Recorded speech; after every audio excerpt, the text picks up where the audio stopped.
Everybody, welcome back. Let's jump into some tidbits because there's quite a few to go over. We're going to start with a brief follow-up to a video I did a couple of days ago, last week, 2 weeks ago. Recently, the Wells Fargo and Expedia one-key cards have officially launched. If you go to the Expedia website, you'll be able to do a pre-approval, which will show you whether or not you're approved for the card, what your limit for the card will be, and what your APR on the card will be as well, much like the Apple card and the GM card from Goldman Sachs. There are other cards that will do this as well. But if you go through Expedia, you'll be able to know what your limit and APR will be on the cards. The $99 annual fee card will have up to a $600 welcome offer. The no annual fee card will have a $400 welcome offer. Both cards come with primary CDW and a number of other features while gaining one key cash for redemptions through Expedia, Hotels.com, and Vrbo. So those cards are officially live. We're going to pivot away from Wells Fargo and talk about Chase, because Chase on October 1st is updating their back-end travel and purchase protections, and they're going to be launching a new claims website, making it easier for you to access this. So they're moving from their current underwriter and administrator for claims. I believe it's Allianz on the travel side, and I forget the other company that they use, but they're now going to be using Assurant as soon as October 1st of 2024.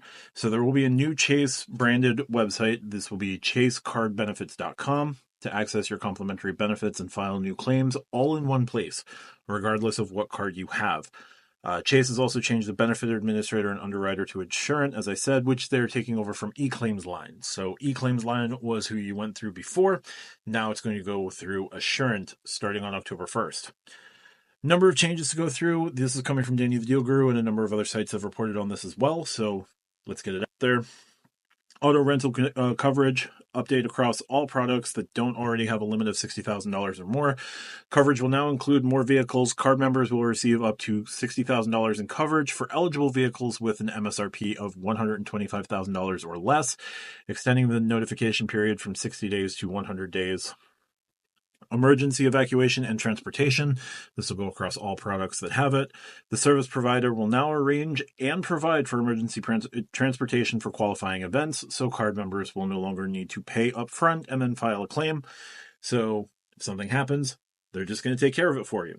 That's useful. Travel and emergency assistance. This will be added to select products, so just be on the lookout if you have the higher end products from Chase, whether that's the Ritz-Carlton card, the Chase Sapphire Reserve, the United Club Infinite card, or potentially a new Hyatt card. Just throw it out there. These are probably going to be going on those cards, but check the terms and conditions of the cards that you pulled. So let's go on with that. So travel and emergency assistance. If a card member runs into a problem while traveling away from home, this benefit provides legal and medical referrals and access to other travel and emergency assistance services. Card members will be responsible for the cost of any goods or services obtained. So just be on the lookout for that. Travel accident insurance is going to increase your coverage from $250,000 to $500,000. Lost luggage reimbursement. This will be updated for select products as well, probably on the higher end of things, but could also come down to the Chase Sapphire Preferred and lower end travel cards as well through either United or I don't think Southwest, but maybe think the top end cards. Lost luggage insurance reimbursement provides reimbursement for the cost of repair or replace checked or carry-on luggage that is lost or damaged during a covered trip. Extended warranty protection updated for select products. Upgrading coverage from $10,000 per claim and $50,000 for the life of the account to $10,000 per claim and $50,000 per year. That's a pretty significant upgrade. Trip cancellation and interruption insurance. This is for the United Gateway card specifically, upgrading this benefit to cover additional family members and covered reasons. So be on the lookout for these changes. There should be an email from Chase. DDG says late July and into August. Through the middle of August. I myself have not received anything from Chase about these changes, so it's probably going to be more early to mid-August that these changes will be taking place.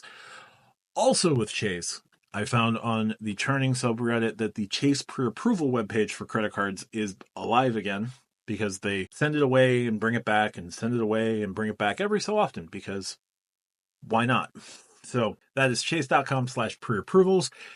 You can check to see if you're pre-approved for any cards using that tool. If you don't want to go through the card selection process in the app, usually I get a good idea of what cards I can get from what is sort of offered to me in the application. So definitely check out the pre-approval there if you are interested in looking to see if you're pre-approved for any Chase cards. Your mileage will definitely vary. Does not give you any indication of what your 524 status is or what your 30-day status with Chase would be either. So just keep that in mind. With the credit cards out of the way, we're going to move over to airlines because we have a couple of different pieces of airline news. We're going to start with JetBlue. Why? Because it's my show and I choose to. JetBlue is running a point purchase bonus if you buy TrueBlue points from now until September 13th. If you purchase more than 3,000 TrueBlue points, so 3,000 is the base, you're going to get a 125% bonus on all your points purchased. Now you can buy up to a maximum of 150,000 points per year. Sorry, you can purchase a maximum of 150,000 points per transaction. And members may not purchase more than a total of 200,000 points in a calendar year. So you can purchase up to 150,000 all at once. Can't purchase more than 200,000. I don't make the rules. But purchase more than 3,000, you're going to get a 125% bonus. So 3,000 will become 6,750. So there is that. Also, speaking of JetBlue, JetBlue has recently announced that they've had a profitable second quarter. In order to continue with some of these profits, they're making business decisions on when to take delivery on planes that they've ordered. They're deferring delivery on the Airbus A321neo until 2030 and beyond. They are going to be taking delivery of some other planes and retiring the Embraer E190. So changes afoot in the JetBlue fleet, but they're not bringing in the A321neo until at least 2030. So that's going to make international travel and transcontinental travel. It's going to be seasonal for a while. But once they get those bigger planes, they'll be able to do more transcontinental and more international travel. But let's get to 2030 first, is kind of the approach there. I have to respect it because what else are we going to do? Moving over to other ultra low cost carrier Frontier, which has recently announced major changes to how they'll be operating, doing bundled fares and having a business class. They have announced that they are shaking up 43 routes. They're dropping 43 routes in a major network update. I'm going to link to the Points Guy article on this one because there are a ton of routes that are being affected. Domestically, the most affected cities are going to be Cleveland, Orlando, and Philadelphia. They're seeing 6, 8, and 8 route cuts respectively. Other cities that are being affected will be international service, including routes to Cancun from Houston, Kansas City, Miami, San Juan, and also trimming operations at Puerto Vallarta and San Martin. So it's a total of 43. I'm going to link the Points Guy article on this one, but if you fly Frontier Airlines a lot, you're going to be losing out on a lot of availability there.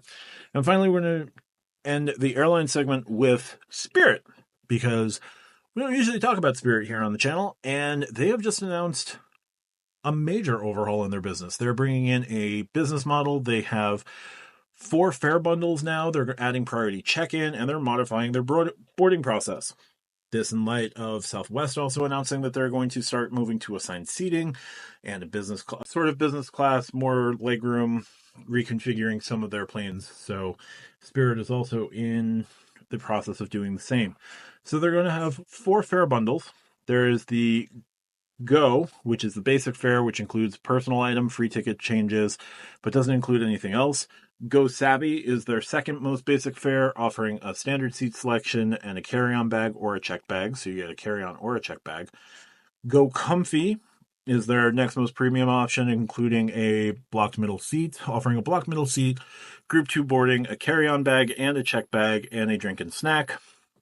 And the Go Big is their most premium fare option, offering big seat up front, which is becoming their business class, group 1 boarding, complimentary drinks, including alcohol, and premium snacks and Wi-Fi. So depending on what the prices look like, you may want to look at the Go Big option from Spirit. This was going to start in terms of bookings starting on August 16th, and all of the new experiences will be implemented on board by August 27th of this year. So We'll see what pricing will look like.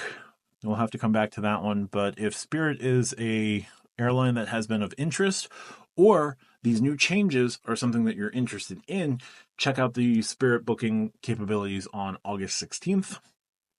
No idea what Go Big is going to look like in terms of pricing, but they've also added priority check-in. I'm going to include the 1 mile at a time article on this one. Priority check-in looks like Las Vegas, Detroit, New York LaGuardia, Newark, Philadelphia, New Orleans, Nashville, all going to have the ability to do priority check-in. And they're modifying the boarding process, so it'll be group 1, group 2, things like that. So big changes at Spirit. And we're going to close with one other piece. This is a rideshare piece.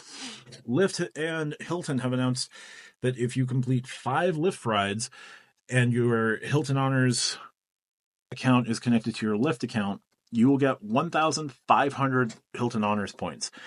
Just to verify, I believe this is linking your Hilton Honors and Lyft accounts online, completing 5 eligible rides. This promo is for Hilton Honors members who have not previously linked the 2 accounts for Lyft Standard, Wait and See, Priority Pickup, Green, Extra Comfort, Black, XL, Black SUV, Access, and or Car Seat. Eligible rides must be completed by September 3rd at 11:59 p.m. To participate in the limited time promotion, sign into your Hilton Honors account, and from there you must agree to the term offers. After you accept those offers, you'll be redirected to sign in with Lyft, where you'll gain access to accept the promotion terms. Upon completion, you should get a message that you've successfully linked your accounts. And then once you've linked your accounts, complete your 5 rides. Will be credited to your account within 4 weeks. Yep. So this will stack with the 3 Hilton Honors points that you get when you connect your Lyft account to Hilton Honors. If you use Lyft and Built and you want to instead get 1,500 Hilton Honors points and 3 times Hilton Honors points per dollar on Lyft, maybe consider swapping the 2 out for a little bit just to grab those bonus points. If you have previously connected your Hilton Honors account, we're sorry, but definitely check into that if that's something that you want to do. So that's going to do it for the tidbits for today. If you like what I do, hit the like and subscribe button down below. Check out the Stack Your Points podcast that I record on Monday nights with RJ from Do You Take Cards, and Call Me Lonnie from the Call Me Lonnie channel, Tariq. Check out other ways to support me in the pinned comments down below. If you do, I greatly appreciate it. And if you want, please consider becoming a Tidbit Collector, my new membership status here on YouTube. Thanks as always for watching. If you like what I do, again, hit the like and subscribe button. Talk to you guys soon. Bye for now.